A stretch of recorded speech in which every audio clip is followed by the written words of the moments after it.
The knife was already at Nadia Prescott's throat before she understood what she had walked into. She had come to deliver Lord Strigoi's evening correspondence, as she did every night at precisely 11, because the other maids refused to go near the east wing after dark, and Nadia had never once, in her 23 years, been ruled by fear.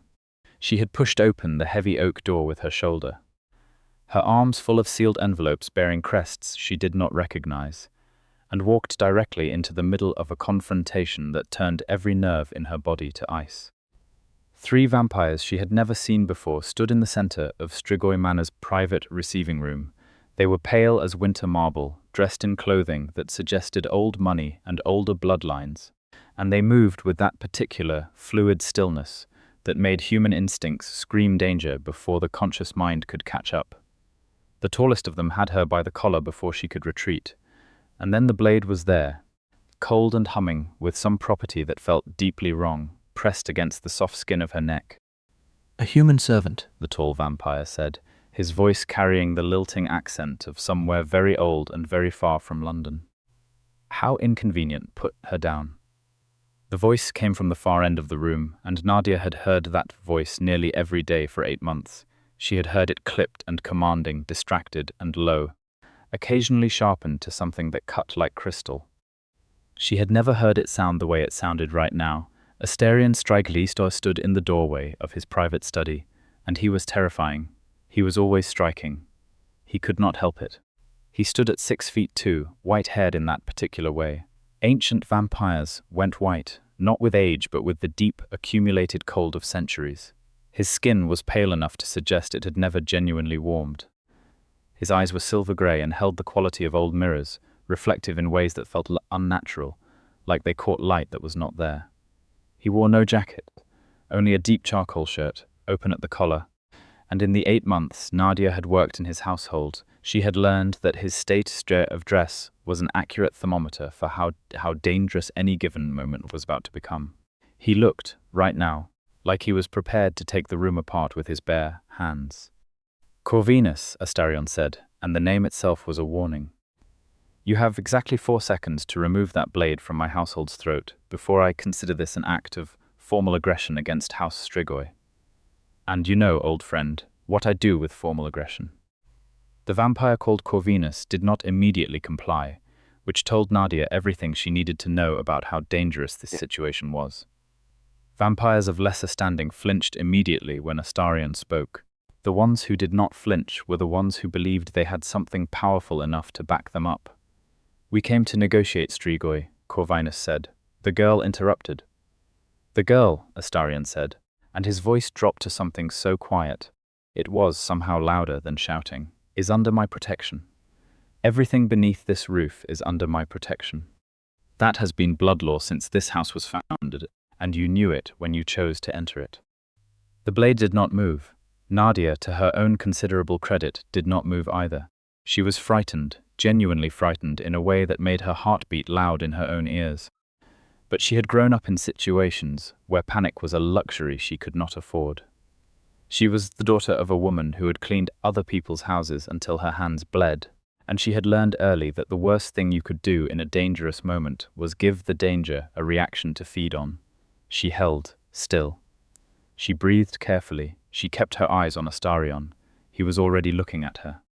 Something passed across his face in that moment, something she had seen before in smaller, quieter versions, but never this nakedly. It was not simply concern. It was something older and more absolute than concern. Something that looked almost like the controlled surface of a man who was, beneath it, genuinely afraid for her. That was the moment Nadia, as was that everyone who had told her, Astarion Strigoi was unreachable, untouchable. A closed system of cold immortal pride, with nothing human left inside him, had been profoundly wrong. She had already reached him. She just had not known it until she saw his face, when someone else held a blade to her throat. Corvinus released her, not because he wanted to, not because he had suddenly found morality or common sense. He released her because Astarion took 3 steps forward, and the air in the room changed, the way it changes before lightning, and every other vampire present clearly felt it. There was a difference between a vampire who was dangerous and a vampire who was ancient. and had never, once in 500 years of existence, failed to follow through on a threat. Corvinus recognized which one he was dealing with, and he stepped back. Nadia moved immediately to the side of the room, setting down the correspondence on the nearest surface with hands that were only slightly unsteady, and she watched as Astarion and the three strangers conducted what she could only describe as the most quietly terrifying conversation she had ever witnessed. It was all formality and bloodline references and things she did not fully understand, but beneath the surface of it ran a current of violence so contained it made her chest hurt.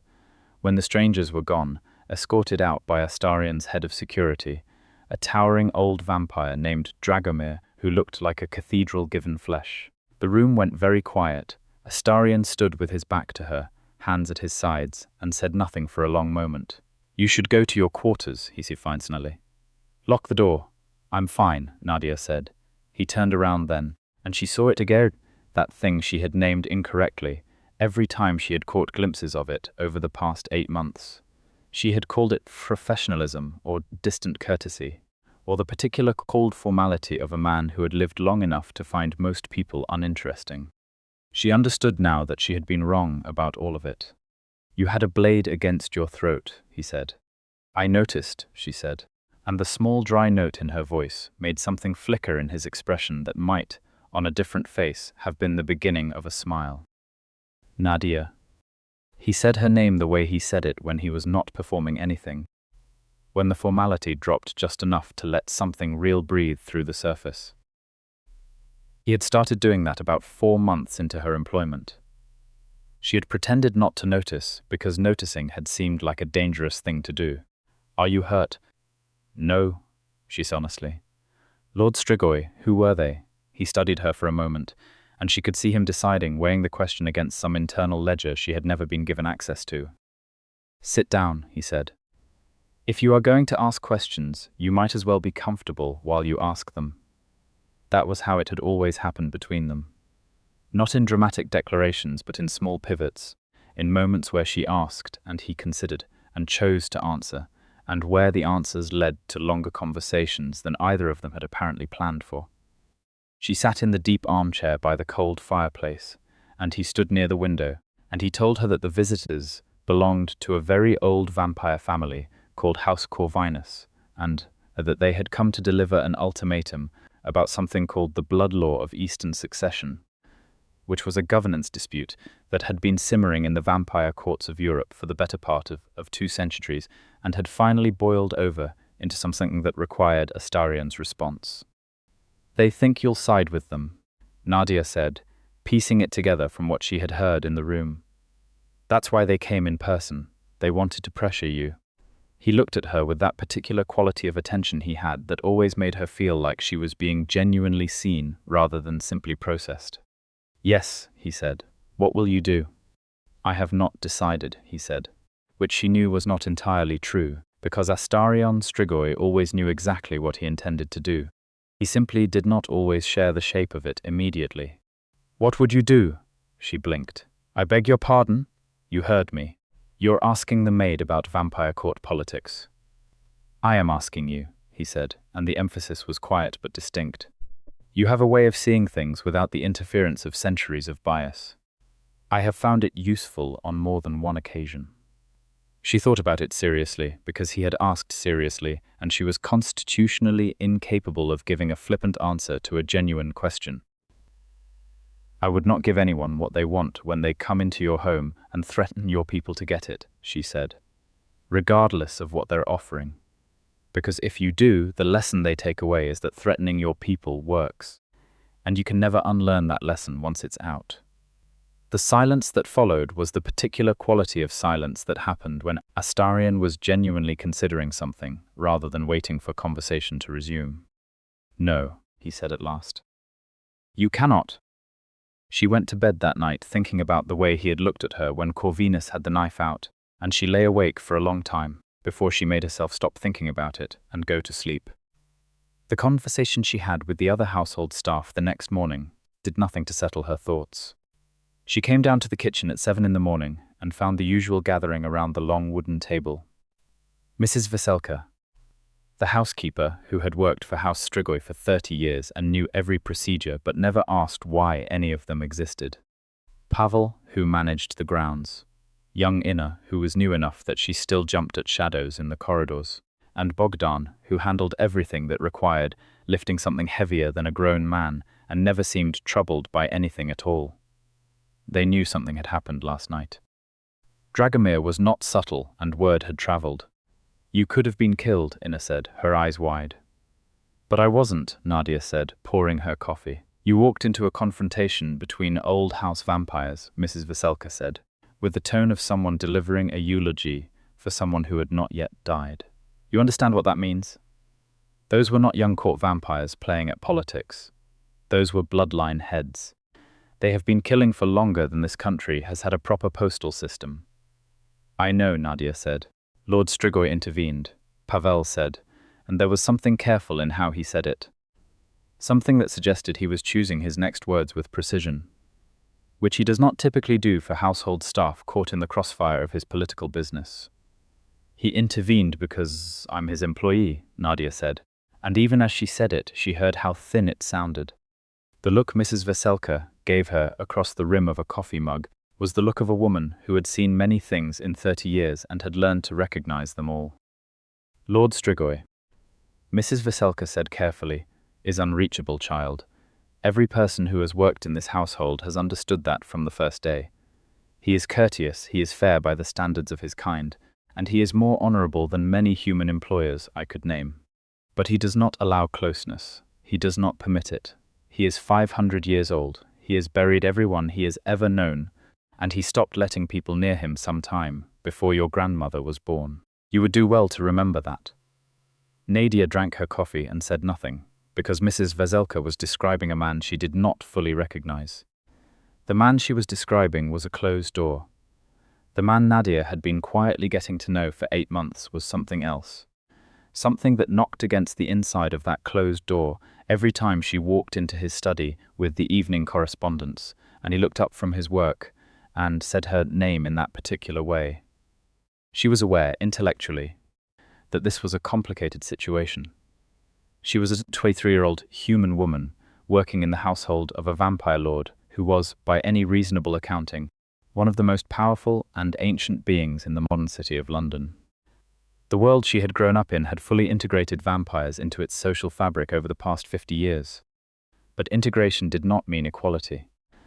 There were blood laws and court hierarchies and ancient codes in conduct that governed vampire society with a rigidity that made human legal systems look positively improvisational. And one of the oldest and most absolute of those codes was the prohibition against a vampire lord forming any serious bond with a human member of his household. She knew about that law. She had read about it in the official onboarding materials that all new household staff received, presented in the dry, procedural language of an HR document, but encoding something that was, at its root, about a very old kind of fear and pride. Vampires in positions of power were expected to maintain what was called sovereign distance from their human dependents, both to protect the integrity of the court and to prevent the kind of dangerous devotion that had, historically, led to blood law violations, political crises, and occasionally small wars. She had read the materials, filed them in the part of her brain designated for rules she understood intellectually, and then proceeded to do her job with the same directness and practical honesty she brought to everything else. She had not set out to reach Astarion Strigoi. She had simply been herself, and apparently that had been enough. The first time she remembered him genuinely looking at her, as opposed to tearing through her, the way employers often looked through service staff, had been 6 weeks after she started working at the manor. She had been in his private library returning books to the shelves when she noticed that several of the older volumes had been shelved incorrectly, organized by acquisition date rather than subject or family provenance, which meant they were functionally impossible to use for cross-reference. Without thinking too much about it, she had spent 3 hours reorganizing the entire east wall of shelves in a way that made logical sense. With a handwritten index card system she had set up using materials from the household office, Astarion had found her at 11 that night, still working on the final section of shelving, and had stood in the doorway for a long moment before saying anything. "You reorganized my library," he said. "The previous system was chronological," she said, not turning around. "It was functionally useless for anything other than knowing when you acquired things. I've organized it by subject and then by bloodline connection, within subjects, with a cross-reference system here." She patted the row of index cards. "For everything that falls into more than one category." Another pause. "Why?" he asked, and the question had a quality to it she would come to recognize later, the quality of genuine curiosity. The question of a man who found something unexpected and wanted to understand it, rather than dismiss it. "Because books are only useful if you can find what you're looking for," she said, finally turning around. "And your library is remarkable.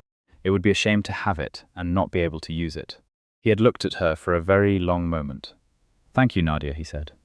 Not Miss Prescott, not a clipped acknowledgement. Her name, in that register that she would later come to catalogue as the one that was real. That had been the beginning. They had talked about the books. Then they had talked about other things. He asked her opinion on matters she had no business being asked about, and she gave it to him honestly, because dishonesty had always seemed to her a waste of everyone's time. He told her things she suspected he did not tell many people, not as confession but as conversation, the way two people talked when they were genuinely interested in each other's thoughts. She learned that he had been born human in what was now Romania in the year 1487, to a minor noble family, and that he had been turned at 26 by a vampire lord called Sylvester, who was now 3 centuries dead. She learned that he found the modern world simultaneously fascinating and maddening, that he genuinely loved old music but had a secret and slightly guilty appreciation for certain modern film scores, that he had an entirely serious debate practices with himself about the relative merits of historical governance systems, and that he laughed quietly and rarely, but genuinely, at things she said. She also learned, over those 8 months, that he watched out for her in ways she was not always immediately aware of. The corridor that had been poorly lit and made her nervous walking back from the East Wing at night was quietly rewired. The head footman, who had made 2 comments she had found demeaning, was transferred to a different department following what everyone tactfully described as a private conversation session with Lord Strigoi. When she had come in one morning clearly not well but determined to work anyway, a doctor had appeared at the household door by mid-morning, sent entirely without her having asked for one. She had confronted him about the doctor. "You could have simply asked me if I wanted medical attention," she had said. "Would you have accepted it if I had simply asked?" He had replied. She had thought about it honestly. "No," she admitted. "Then I solved the problem efficiently," he said. And there was that almost smile again. But she also knew that this thing between them, this growing, impossible, inconvenient thing, was moving toward territory that neither of them could enter without consequences. She knew about the blood law of sovereign distance.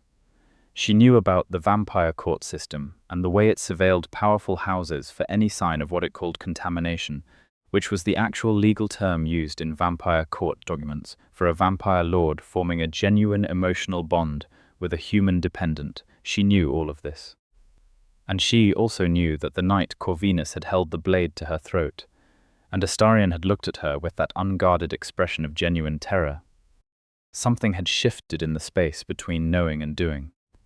3 days after the Corvinus incident, she was summoned to Astarion's study at a time that was not her usual evening correspondence hour. She came in to find him standing at the window, which was filmed with the special UV blocking treatment that allowed him to stand near daylight glass without consequence, watching the grey London afternoon with an expression she had learned to read as something churning beneath the surface. "Close the door," he said, without turning. She closed it. "I need to tell you something," he said, "and I need you to understand that I am telling you because I believe you have the right to know, and because the alternative is that you are caught in something you do not understand with no ability to navigate it."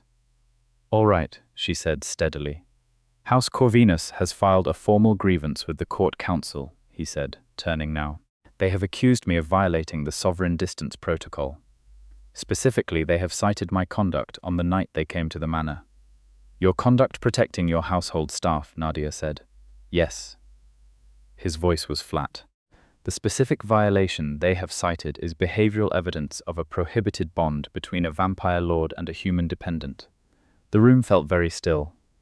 What does that mean practically? She asked, because she was Nadia Prescott, and she always went straight to the practical question. It means the court council will investigate, he said. They will send representatives.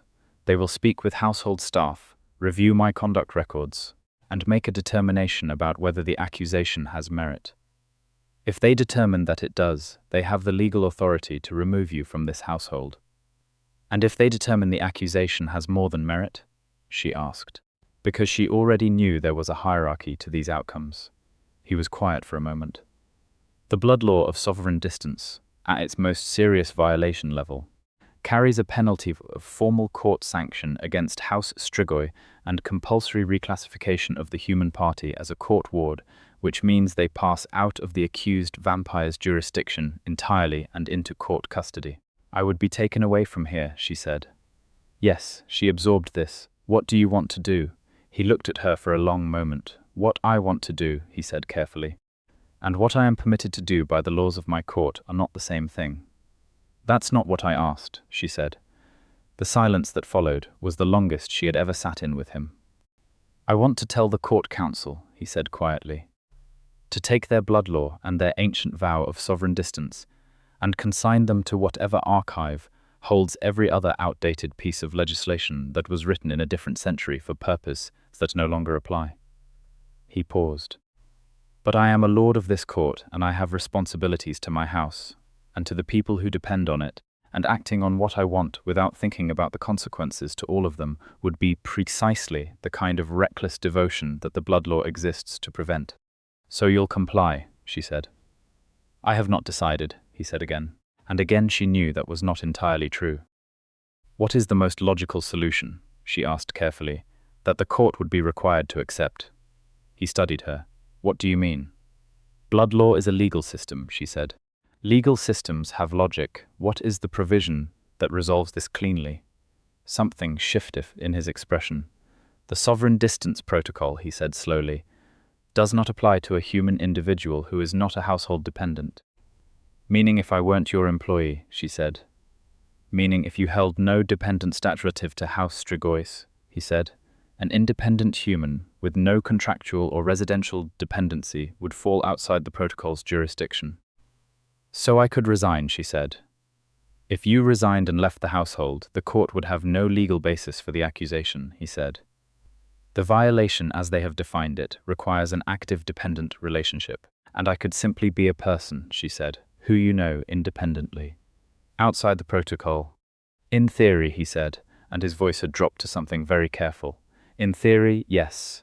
There are two problems with that, she said, working through it. The first is that I would need employment elsewhere, which is solvable. The second is that the court would know what we'd had done and why, and they would likely find a way to extend the jurisdiction of the blood law regardless. The court would argue, he agreed, that resigned status was a procedural circumvention. They would not be wrong. So the only clean resolution, she said, is the one where we give them nothing real to investigate. The one where whatever exists between us, she paused, very carefully, remains something they now cannot categorize. He was looking at her with an expression she had never seen on him before. It was not the contained formality, and it was not the rare, almost smile, and it was not the focused attention of a man listening carefully to a useful idea.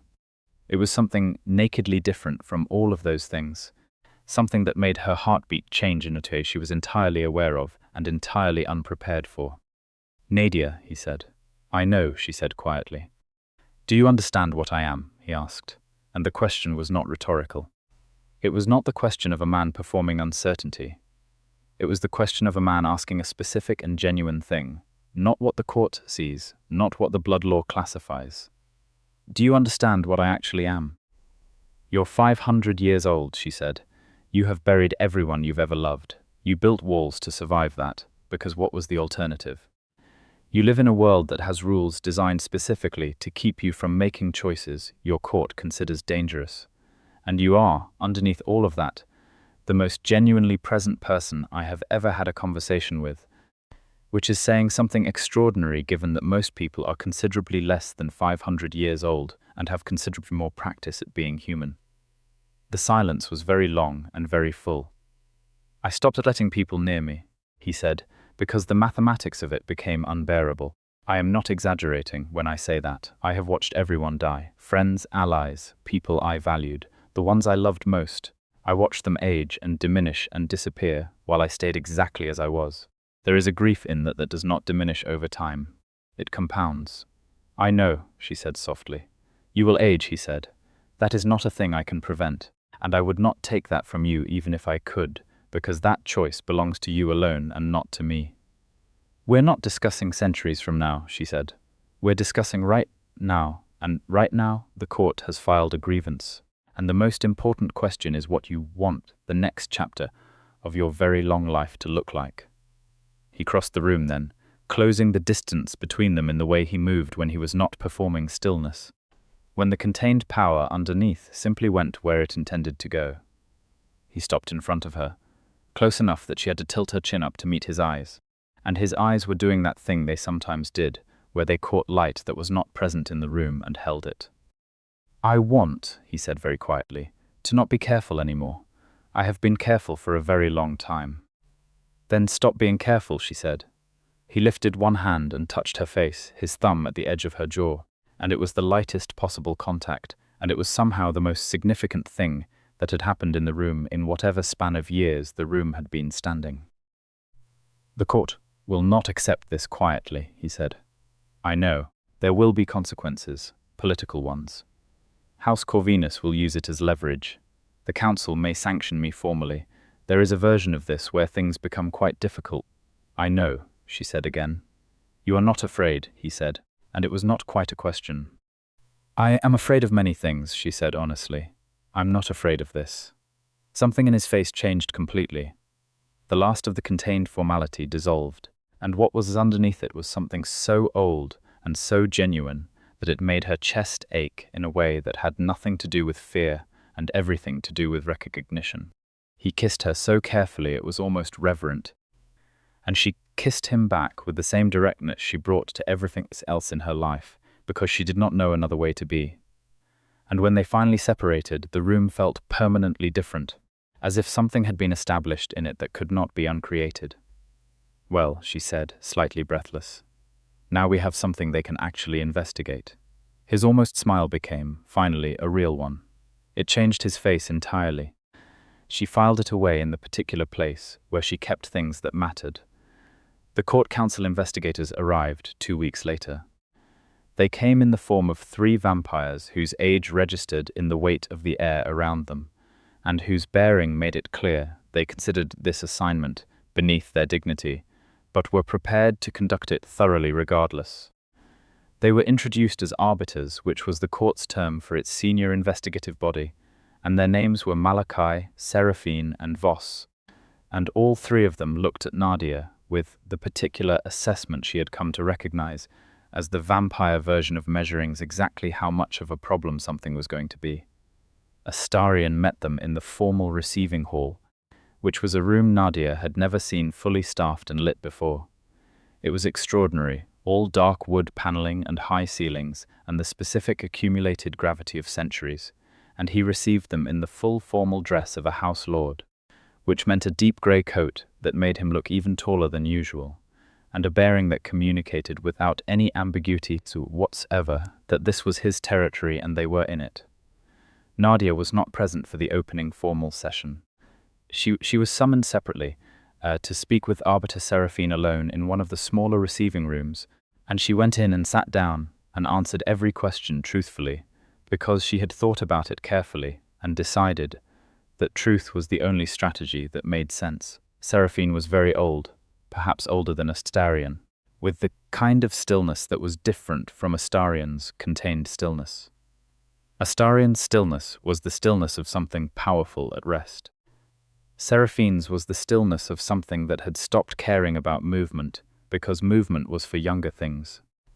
She had white hair pulled severely back and eyes the color of old amber, and she asked her questions in a tone that was professionally neutral but missed nothing. Describe your role in Lord Strigoi's household, she said. I manage the East Wing correspondence and household administrative overflow, Nadia said. I have done so for 8 months. And your relationship with Lord Strigoi, how would you characterize it? Complex, Nadia said, because that was the most honest single word she could find. Seraphine's expression did not change. Lord Strigoi and I speak regularly, Nadia said. He asks my opinion on things and I give it honestly. We have developed a mutual respect. Over the past 8 months, that respect has developed into something I would describe as genuine regard. Genuine regard, Seraphine repeated. Yes. Are you aware, Seraphine said, with the particular quality of someone presenting the information they already know to be damning, of the blood law of sovereign distance? Yes, Nadia said. I read the household onboarding materials, and yet you proceeded. The onboarding materials describe the protocol as a protection against exploitative dependencies, Nadia said, keeping her voice level. There is no exploitation in what has developed between Lord Strigoi and me. I am not dependent on him for my well-being. I am employed by his household, which is a contractual relationship, not a dependency. I have my own financial independence, my own resources, my own decision-making. What has developed between us did so freely, without coercion or manipulation, and against my own initial inclination, if that is relevant. Seraphine studied her. You are unexpectedly direct. I have found, Nadia said, that it saves time. A very faint change crossed Seraphine's face, something that might have been appreciation. The concern the court has, she said, more slowly now, is not simply with the blood law. The concern is with what such bonds historically produce. Dangerous devotion, as we term it. A vampire lord who becomes so attached to a human dependent that his judgment is compromised in matters of court significance. With respect, Nadia said. The evidence for compromised judgment does not appear to be in the record. Lord Strigoi has declined House Corvinus's ultimatum without the behavior they predicted. He has managed his household responsibly. He has, if anything, shown better judgment in the past several months than the period before, which is documented in the court's own records. Another pause. You have read the court records, Seraphine said. Lord Strigoi gave me access to the relevant portions. Nadia said. Seraphine sat back in her chair and looked at Nadia with something that had entirely departed from professional neutrality and arrived at something considerably more complicated. Tell me something, Miss Prescott, she said, and for the first time her voice shifted to something that was not quite the arbiter's register. How did you reach him? In the years I have known Astarion Strigoi, across the centuries that overlap between us, I have never seen him look at another person the way this investigation's intake report describes him looking at you. Nadia considered the question seriously. I didn't set out to reach him, she said. I set out to do my job well. I talked to him the way I talk to anyone, honestly and directly, without the performance of deference that I think he finds exhausting from most people. I was interested in him specifically, not in what he represented or what his approval could give me. And I think maybe that being genuinely interested in someone as a person, after they have been surrounded for centuries by people who are interested in them as a power source, is enough. It does not require strategy, it just requires being real. Seraphine was quiet for a long time. The court, she said finally, will not be unanimous in its response to whatever determination we bring back. I know, Nadia said. House Corvinus intends to use this as leverage regardless of the finding. I know that too. Are you prepared for what that means? For what his enemies will use you as? I am not going to be used as anything, Nadia said, and the quiet certainty in her voice was absolute. I am not a vulnerability. I have never been a vulnerability. And anyone who needs Astarion Strigoi to behave as if I am one will find that he does not agree with their assessment. Seraphine looked at her for a long time, and then she made a sound that was unmistakably a short and genuine laugh. No, she said, as if confirming something to herself. I suspect you are quite right about that. The formal hearing took place 3 days later, in the court chamber at the underground facility beneath a very ordinary-looking office building in Kensington, which was where the London Vampire Court Council conducted its official business in the modern era. Nadia had known the facility existed because it was part of general public knowledge, the way many formerly secret things had become general public knowledge in the 50 years since official integration. But she had never been inside it, and she was entirely unprepared for what it looked like. It was enormous. It had been built into the earth below the building's basement levels, extending downward in a series of chambers that abandoned any pretense of modern aesthetics and committed completely to the aesthetic language of very old, very serious power. Dark stone, high-vaulted ceilings, light that came from sources she could not identify, but that was neither warm nor cold, and seemed to have been engineered specifically to make everyone present look maximally significant. The main chamber held a curved council bench at one end, elevated, where 5 senior council members sat in formal court dress, and a formal floor where parties presented their positions. Corvinus was there with his house representatives, looking like a man who was very confident he had already won. Astarion was there, and Nadia sat in the designated witness position and watched him address the council with the bearing of someone who had been doing this for 500 years, and had never since in that time found it necessary to be afraid of a committee. He did not argue that the blood law of sovereign distance was invalid. He was too legally precise for that. He argued, systematically, and with documentation that Nadia recognized she had helped him find in the reorganized library, that the specific behavior cited by House Corvinus as evidence of violation did not meet the legal definition of sovereign distance breach under the law's own terms. He cited precedent.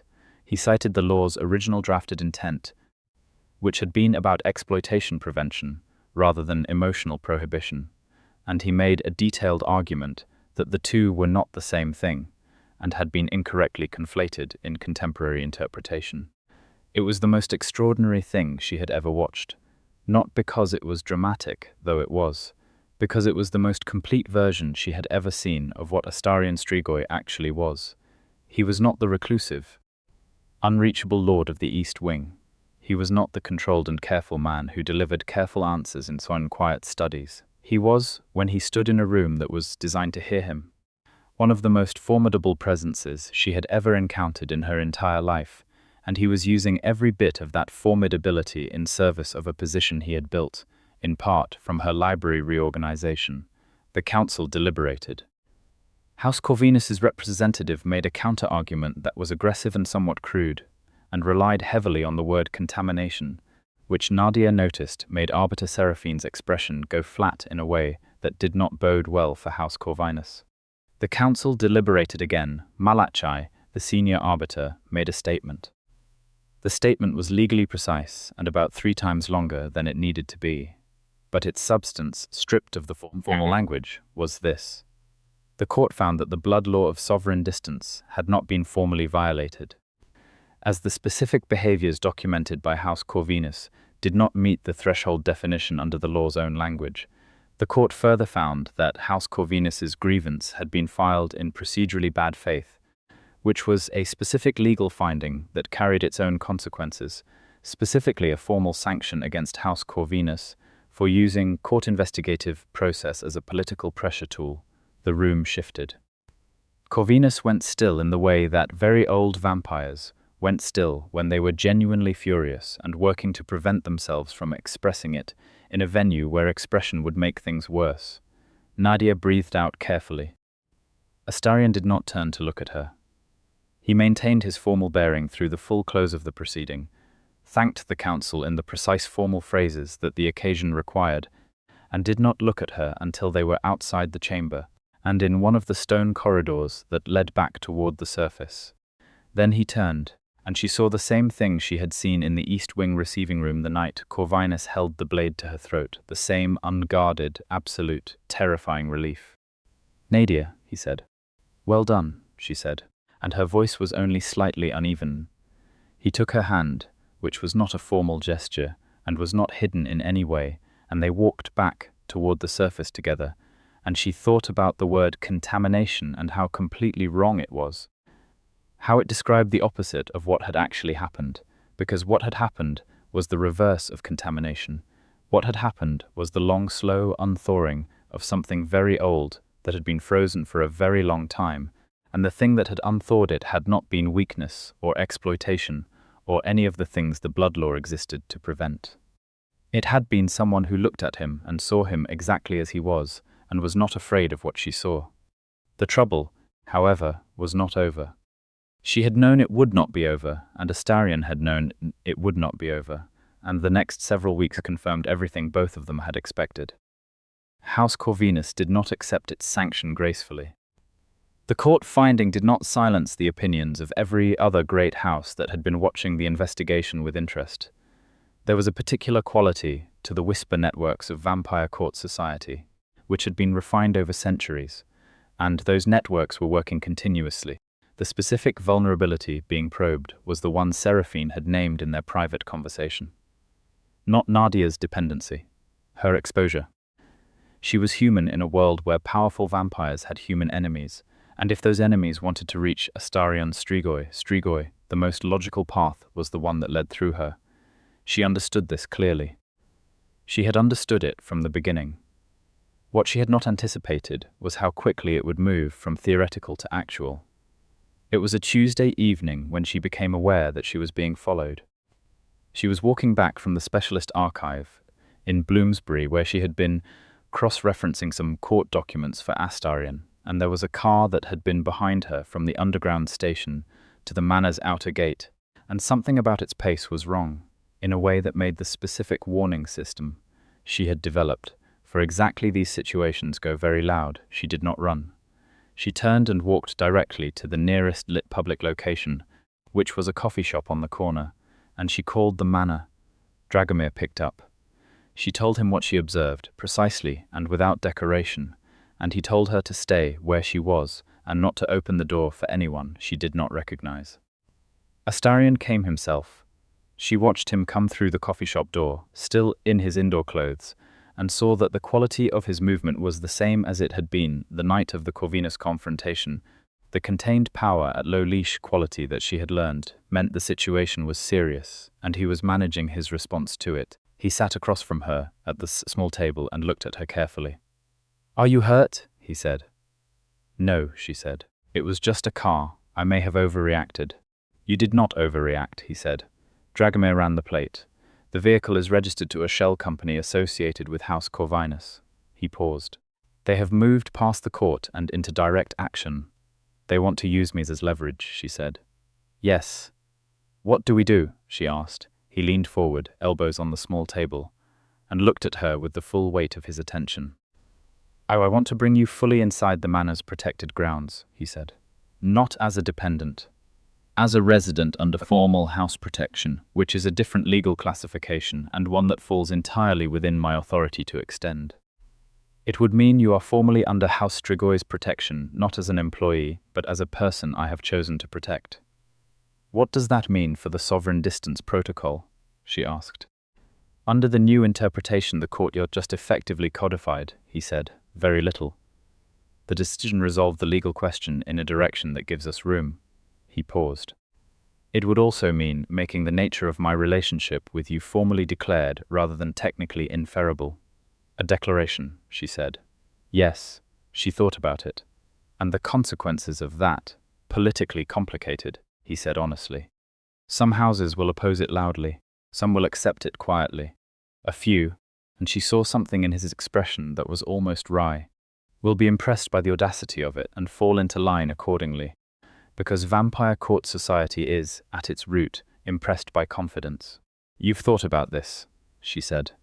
"I have thought about very little else for the past 3 weeks," he said, and the honesty of it was so complete and so unguarded that she felt it like something physical. "What do you actually want?" she asked him, the same question she had asked in his study, because it always got to the real thing faster than any other question. "I want you safe," he said. "I want the people who tried to frighten you tonight to understand that coming near you is the worst possible decision they could make. I want House Corvinus to comprehend, in terms that require no further clarification, that you are not a gap in my armor." He paused, and something shifted in his voice to a register that was quieter and more complete. "And I want, very much, to stop operating as if what exists between us is a thing that needs to be defended or justified. It is not a violation, it is not a contamination. It is simply what it is, and I am," another pause, longer, "finished pretending to the world that it is something lesser than it is." She reached across the small table and put her hand over his. His hands were always cool, temperature of the room cool rather than body warm, and she had gotten so used to it over 8 months that warm hands would have felt strange to her now. "Then stop pretending," she said. They walked back to the manor together, and his hand was at the small of her back, in a way that was not a performance for anyone watching. Simply the natural placement of the hand of someone who had decided that the person next to them was something he was not going to be distant from anymore. The declaration was made the following week, through the formal channels of the court. Astarion filed it as a House Strigoi Protection Declaration, which was a recognized formal procedure for a vampire lord extending formal protection to a specific individual, and he added to it a secondary declaration under an old but valid protocol called House Bond, which had not been used in approximately 160 years, and which the court clerks had to physically locate in the archive to process. House Bond was not the same thing as the blood law. It was older than the blood law. It predated the sovereign distance protocol by about 3 centuries, and it operated on a different principle entirely. Where sovereign distance was about prohibition, House Bond was about acknowledgement. It was, in its original form, how a vampire lord formally declared that a specific person was bound to their house, not by service or dependency, but by mutual chosen tie. A free and clear declaration of connection that placed both parties under the house's formal protection equally. It had fallen out of use because the sovereign distance protocol's adoption in the 17th century had effectively made it politically inadvisable, but it had never been formally repealed, because vampire courts did not repeal things. They had been in operation long enough to understand that laws you have removed are sometimes laws you later need. The court processed it after a delay that suggested considerable internal debate. Corvinus responded with a legal challenge that was dismissed on procedural grounds before it was fully argued, in part because Arbiter Seraphine wrote the dismissal herself, and it was, by all accounts, extraordinarily efficient. The whisper networks ran. Some houses expressed outrage, some expressed fascination. A few, as Astarion had predicted, expressed the particular type of quiet respect that only very old organizations show to someone who has done something completely unexpected and technically impossible to argue with. The night after the court processed the declaration, Astarion came to find her in the library, which was where she often was in the evenings now, reading through the section of the collection she had organized under early modern European history. He stood in the doorway for a moment, the way he sometimes did when he was not yet ready to say what he had come to say. "The decision is official," he said. "I know," she said. "Dragomir told me."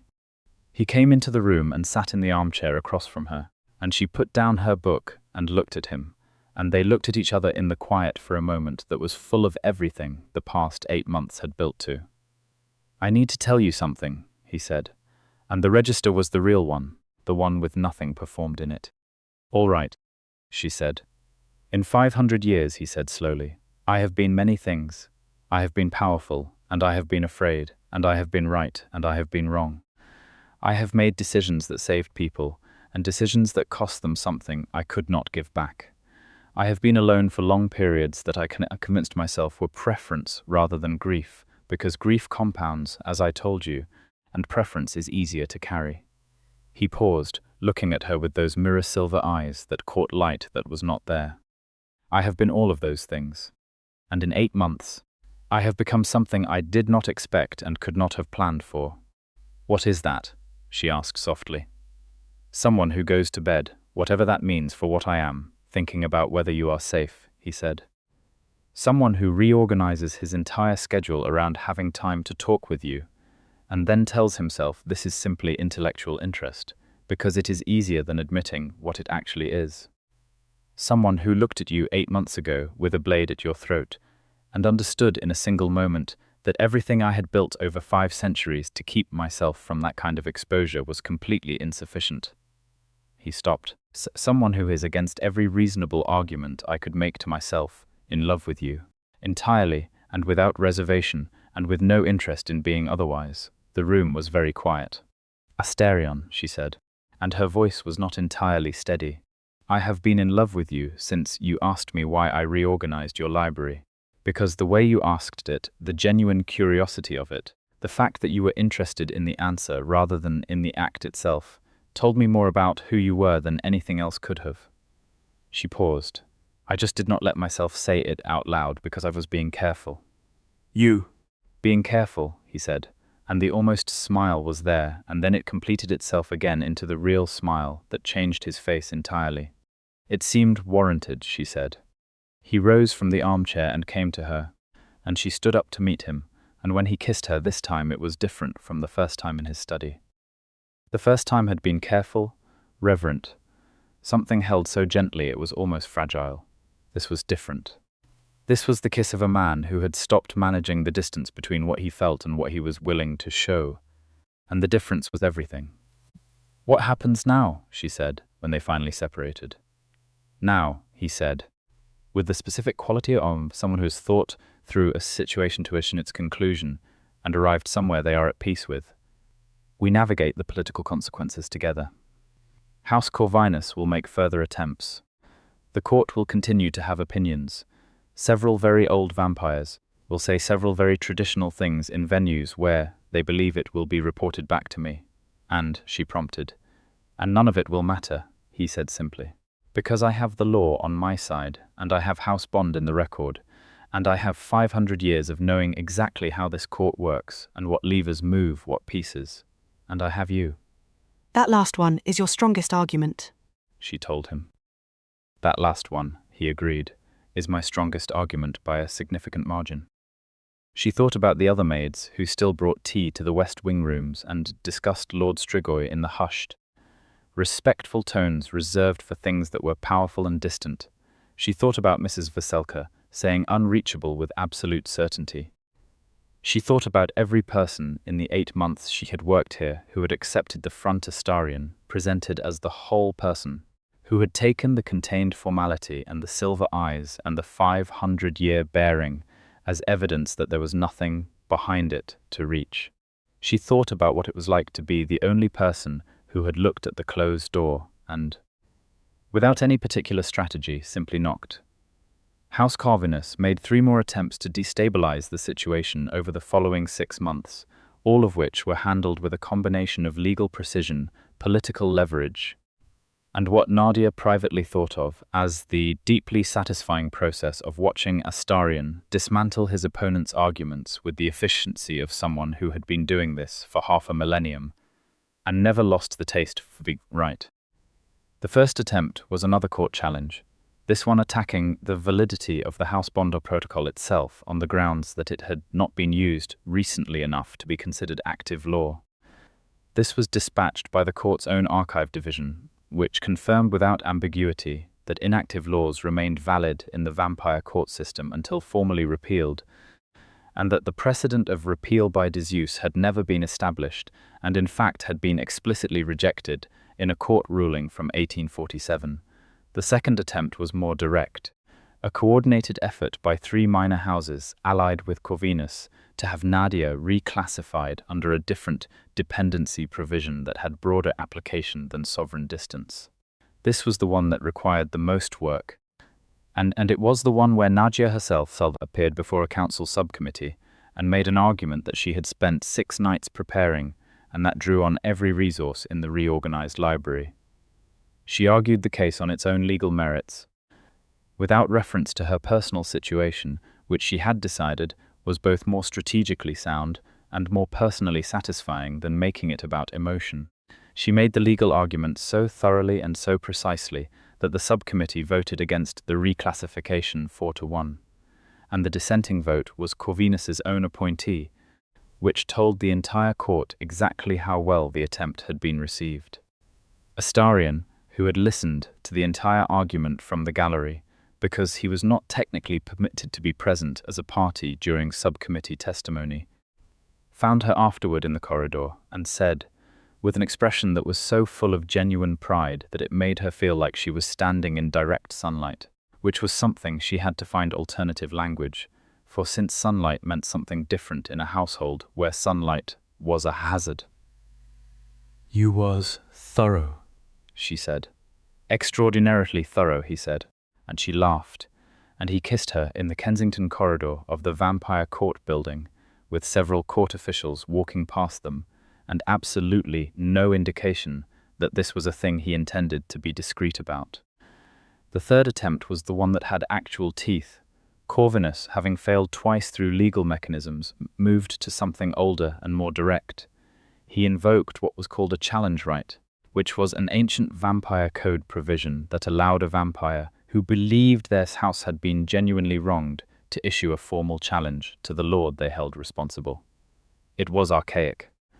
It was almost never invoked in the modern court because it was essentially a holdover from a period when vampire disputes were settled in ways the court had spent 2 centuries moving away from. But it was in the code, in the same way house bond was in the code, and Corvinus had clearly decided that if Astarion was going to use ancient law to his advantage, it was only fair to return the favor.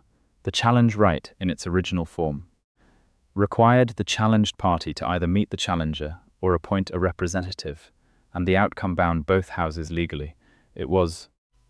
Astarion told Nadia that evening with a quality of controlled fury that she had never heard from him before. A direct attempt to force a personal confrontation that bypassed every procedural protection the modern court system had built. "Can you refuse it?" she asked. "I can," he said. "With cost. Refusing a formal challenge right is legally permissible, but politically read as an admission of the challenger's premise. It hands Corvinus a narrative victory that he will use as leverage for years." "And meeting it?" she asked. "Meeting it resolves the issue at its source," he said. She looked at him carefully. "How dangerous is Corvinus?" "Less dangerous than I am," he said with a flatness that was not bravado but fact. "You're certain?" "I have been doing this for 500 years, he said. "Corvinus has been doing it for 2. He is formidable by the standards of his generation. He is not in the same category as mine, and he knows it, which is precisely why he escalated through legal channels first. This is desperation, not strategy." "Then why are you concerned?" she asked, reading the thing beneath his surface correctly. He was quiet for a moment. "Because the challenge right, when invoked, is not only about the primary parties," he said. "There is a provision, never used in living memory but present in the original code, that allows a challenger to name a secondary point of contest. A person or holding whose status would be determined by the challenge outcome." She understood immediately. "He would name me." "Yes," Astarion said. "If I meet the challenge and he names you as the secondary contest point, then the outcome of the challenge determines your status formally. A loss would hand him legal authority to demand your reclassification under his preferred provision, which the court would be bound by the ancient code to honor." The room was very quiet for a moment. "And if you win," she said. "If I win, the matter is permanently resolved. House Corvinus's grievance is formally closed by the code. They cannot bring another court challenge on the same grounds. The secondary contest point, you, would be formally and permanently outside the jurisdiction of any house not my own. So it resolves everything cleanly," she said, "with one significant risk." Yes, she thought about it seriously and completely, the way she always did. "You are not less dangerous than him because you believe it," she said. "You are less dangerous than him because you actually are. And I have watched you in that court chamber and in that subcommittee room, and in every room I have ever seen you operate in. And the thing I know about you is that you do not say things you are not prepared to stand behind." She paused. "So I trust your assessment, Nadia," he said. "But I want to be there," she said. "I will not wait somewhere while you handle something that is about me. I understand if that is not procedurally possible, but if there is a way for me to be present, I want it." He looked at her for a long time. "The code," he said slowly, "permits the secondary contest individual to be present as a declared witness. It is an ancient provision, and it was intended to mean something different in the original context. But it has never been formally reinterpreted, and it remains valid." "Then I will be a declared witness," she said. The meeting was held in the formal challenge chamber, beneath the court building, a room Nadia had not been in before, and that was even more stripped of any modern aesthetic than the main council chamber. It was all stone and old wood and the weight of a very great many years, and the air in it felt like it had been breathed by a very great many significant events, and had never quite let them go. Corvinus arrived with his house representatives, and with the particular quality of someone who has decided he has already won. which Nadia had learned was almost always the quality of someone who was about to be deeply surprised. Astarion arrived with Dragomir and with two other House Strigoi allies she had met in the past months, and with Nadia standing at his right as declared witness, and the look on Corvinus's face when he saw her, there was worth every moment of the preceding 6 months. She watched the proceeding with her full attention. Astarion was everything she knew him to be in these rooms. He was precise, and he was formidable, and he had the 500-year bearing that made Corvinus's 200-year bearing look, in comparison, like someone who had arrived at a formal dinner, having learned the dress code that afternoon. He argued the legal points with the same thoroughness she had watched him apply to everything, and when the formal portion gave way to the direct resolution phase that the old code required, he handled it with a controlled authority that made the outcome feel less like a contest and more like an acknowledgement of an obvious truth. The challenge was formally resolved in House Strigoi's favor. The secondary contest point was ruled permanently outside the challenge jurisdiction of any house other than House Strigoi. Corvinus did not speak to anyone as his party departed. There was nothing to say. The code was the code, and he had invoked it, and it had resolved against him with the absolute finality that ancient law provided. Seraphine, who had been present as a formal observer, stopped near Nadia on the way out. "You were right," she said quietly, with the tone of someone giving a finding after a very careful review of the evidence. "About what specifically?" Nadia asked. "About not being a vulnerability," Seraphine said, and walked away. The months that followed were the quietest and the best of any period Nadia could clearly remember, not quiet in the sense of empty. The manor was always moving, always managing, always conducting the business of a house that had been in continuous operation for longer than most institutions she could name.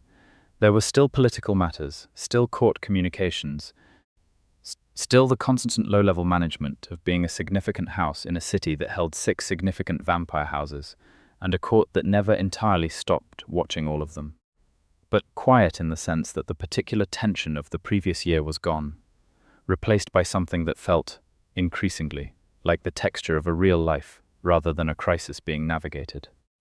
She had moved her things from the household staff quarters to a suite of rooms on the 2nd floor that was technically within the manor's family wing rather than the service wing, which was a transition that Mrs. Veselka had observed with an expression that cycled through several emotional registers before settling on something that looked, if you knew how to read, Mrs. Veselka, like relief. She still worked. She had transitioned her formal employment from household staff to what they called an administrative advisory role, which was a modern category that had enough legal flexibility to accommodate the actual reality of what she did, which was continue to manage correspondence and archives and library organization, but also increasingly assist with the court-facing documentation and strategic preparation that had turned out to be something she was genuinely good at. The court challenge had made it undeniable that she had a specific set of skills that were useful in the particular world she now lived inside of. She and Astarion talked.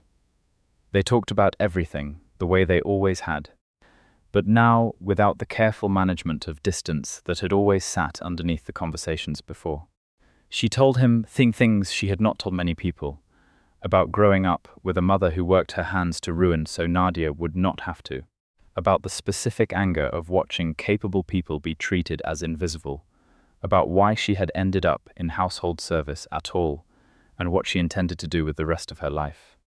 He listened with the quality of attention that she had been falling in love with for a year, the quality that made her feel like what she was saying was the most important thing in the room. He told her things too. Things about the 17th century and the decisions that had shaped House Strigoi into what it was. Things about the people he had lost, said now, without the flat containment she had sensed in the early months, said as genuine grief, as the real weight of centuries held more lightly because it was being held by 2 people instead of 1. There was a night in late October when London was doing the specific rain that London did in late October. The kind that was less rain and more the sky expressing a general opinion about the season, and they were in the library, as they often were, and the fire was lit, and she was reading something she had found in the historical archive section she was working through, And he was doing the particular version of reading that he did where the book was open, and he was also watching her with the expression she had entirely stopped, trying to pretend was professional interest. She looked up and caught him. "What?" she said. "Nothing," he said, which was the equivalent of a full admission. "What were you thinking?" she asked, the same question she had asked 100 times, the question that always got real answers. He was quiet for a moment. "I was thinking," he said, "that this is what I did not know I was waiting for a very long time." She set down her book. "A human woman in your library in October rain," she said. "Specifically you," he said. "In my library. In October rain." With that specific expression you get when you find something interesting in a book, where you almost tell me what it is, but decide to finish the passage first. She felt warmth move through her chest in the specific way it did when he said things with that combination of precision and tenderness, as if the two were the same thing. "I love you," she said, simply and directly, the way she said everything. "I know," he said, in a voice that was so full and so uncontained that she understood again, as she had understood the night of the blade and the night of the declaration and every night since, that the people who had called him unreachable had been describing a door and mistaking for a wall. He came to sit beside her, and she leaned into him with the ease of something that had become entirely natural, and outside the October wren continued its assessment of the season, and inside the library of Strigoi Manor, where the books were organized by a system that made logical sense, and the fire was warm, and the man beside her was 500 years old and impossibly present, Nadia Prescott thought about the word unreachable, and found it, definitively, the least accurate word she had ever heard applied to another person. She had reached him on the first real conversation. She had reached him with honesty and directness, and the specific, unstrategized act of being genuinely interested in who he was. She had reached him the way you reach anyone, not through force or strategy or the navigation of their defenses, but by being real enough and consistent enough that the defenses became unnecessary. He had, in his own way, been reaching back the whole time. The court never entirely stopped watching House Strigoi, because it never entirely stopped watching any significant house, and there were always political currents and ancient code disputes, and the general business of being a living institution in a world that changed constantly around it. House Corvinus kept its formal distance after the challenge resolution, which was what the code required and what everyone had expected. Several other houses recalibrated their positions relative to House Strigoi in ways that were, on balance, positive, because Astarion had been right that confidence executed thoroughly was its own form of political currency. Seraphine became, over the following year, something that functioned socially as a friend, which was a word she used with the mild air of someone trying on clothing they had not worn in some time. She came to the manor, occasionally for what she called consultations, and what everyone, including Seraphine, privately understood were visits, and she and Nadia had conversations that covered everything from court history to the specific failures of modern institutional design, and she brought Nadia books from archives that most humans would never have access to.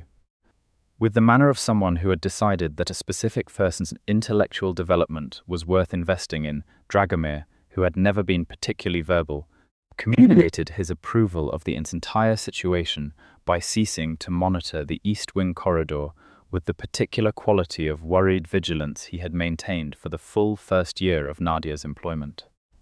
She understood this was significant only because she had been present long enough to notice the baseline. Mrs. Veselka made Nadia's favorite tea every morning without being asked, which was, from Mrs. Veselka, an expression of feeling so profound that Nadia was genuinely moved by it. There was a moment in the spring, about 18 months after the night the blade had been at her throat in the East Wing's receiving room, when Nadia was in the formal garden at the side of the manor that she had slowly been working to restore from the state of overgrown formality it had fallen into, planting things that would grow back over the coming years, when Astarion came to find her. He stood at the edge of the garden in his indoor clothes, which she had long ago given up trying to regulate, watching her work with the expression, that was the real one. "You're getting dirt on the garden architecture," he said. "That's where dirt lives," she said. "In gardens." He came and sat on the stone bench at the garden centre, which she had cleared of its covering of vines the previous autumn, and watched her work in the way he watched things he genuinely found beautiful, with the full quality of his attention and no pretense of anything else. "Can I ask you something?" he said. "You've never asked permission before," she said. "This is a particular question," he said. She stood up and looked at him, brushing her hands on her work trousers, and saw that he had his formal bearing up in a way that he usually only had in the court building, which meant something about this moment was, to him, significant in the way formal moments were significant. "All right," she said. "In vampire court tradition," he said, "there is a declaration that is older than house bond and older than the blood law and older than most of the court's current institutional structure. It is called a life-claiming declaration, which is a terrible name for what it actually is, which is the formal recognition that a specific person is the person you have chosen to build the remainder of your existence around. It is not a human marriage exactly. It is something more absolute than that, because it is made in the context of a life that does not end in the ordinary way, and it means something that I find," he paused, "difficult to translate into language that does not sound either archaic or impossibly large." She looked at him steadily. "It means," he said more simply, "that I am asking you if you would be willing to be the person I choose, formally and permanently, in every context where that choosing matters. It means I am asking you if you will stay." The garden was very quiet. London made its distant sounds beyond the walls. "I am not asking you to become what I am," he said. "I am not asking you to give up the life you have. I am asking you to share it with me, in whatever form that looks like, across however many years you have. And I am telling you that whatever form it takes and whatever years it covers, I will be there for all of them." "Astarion," she said, and her voice was the particular warmth of someone who has arrived somewhere they intend to arrive, and found it exactly as good as they hoped. "I reorganized a stranger's library 8 months into a job because I wanted the books to be useful. I went to bat for him in a vampire court subcommittee because he asked my opinion and I gave it honestly. I stood as a declared witness in an ancient code challenge because the alternative was waiting somewhere, and I have never in my life been good at waiting." She crossed the garden and stood in front of him where he was sitting, and she took his face in her hands the way he had taken hers in his study that first night, and she looked at him completely. "I have been staying," she said, "since the library. You just needed to ask so I could say it out loud." He stood, and she was in his arms, and the spring garden held them in its returning green, and the old stone of the manor held the garden.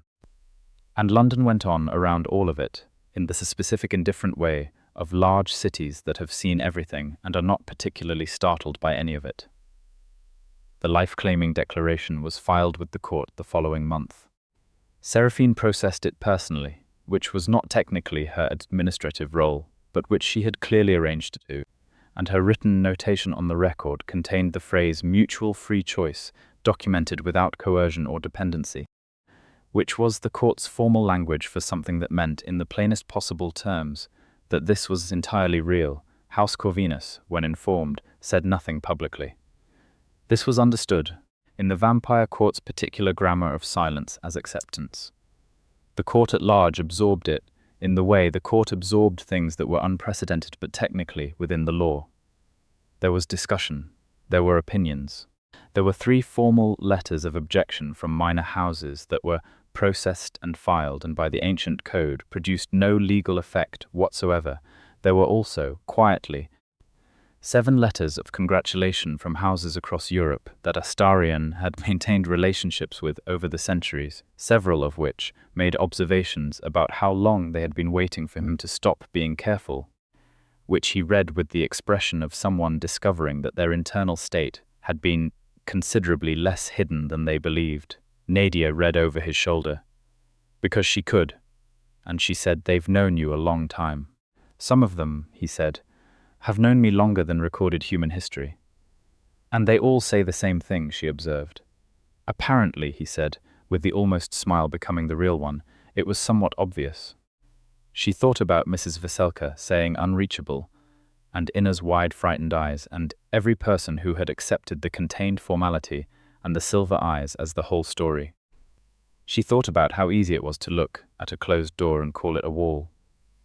She thought about what it had cost him to be careful, for as long as he had been careful, the accumulated weight of centuries of choosing containment over connection, because the mathematics of loss had become unbearable, and she thought about what it meant that he had chosen, finally, to be something other than careful.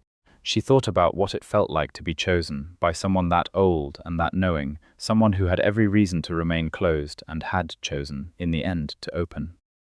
Well, she said, setting down the last letter, that's everyone's opinion accounted for.